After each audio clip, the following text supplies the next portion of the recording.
குறிப்பாக ராசியில் குரு வர்றது குருச்சந்திர யோகத்தை ஏற்படுத்தும்.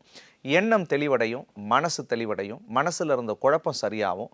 உடம்புல ஏதாவது பெரிய சிக்கல்களோடு பாதிக்கப்பட்டிருந்த மிதுனராசிக்காரர்களுக்கெல்லாம் உடல் நலன் பரிபூரணமாக மாறும்.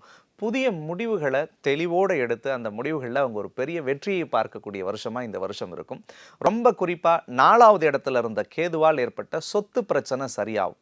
வீட்டிலேயே எங்களுக்கு ஒரு சூனியம் வச்சுட்டாங்களோன்னு பல பேர் நினச்சிருப்பாங்க. ஏதாவது பேட் வைப்ரேஷன் இருக்குமோ, வேறு ஏதாவது செய்வன இருக்குமோலாம் பயந்துருப்பாங்க.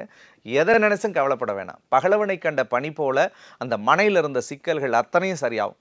கடையால் போட்டு வீடு கட்ட முடியாத வீடு கட்டுவாங்க. ஒரு இடத்துக்கு அட்வான்ஸ் கொடுத்து முடிக்க முடியாம இடம் அந்த இடத்துல போய் திருப்பி அவங்க அந்த இடத்துல ஆளுமை செய்யக்கூடிய அமைப்புகளை ஏற்படுத்தும். அதே மாதிரி அம்மாவுக்கு சர்ஜரி பண்ணிட்டு வெயிட் பண்ணிக்கிட்டு இருந்த மிதுனராசிக்காரர்கள்லாம் உடம்பு பரிபூர்ணமாக சரியாகக்கூடிய சூழல்களை கடவுள் புண்ணியத்தில் தரும்.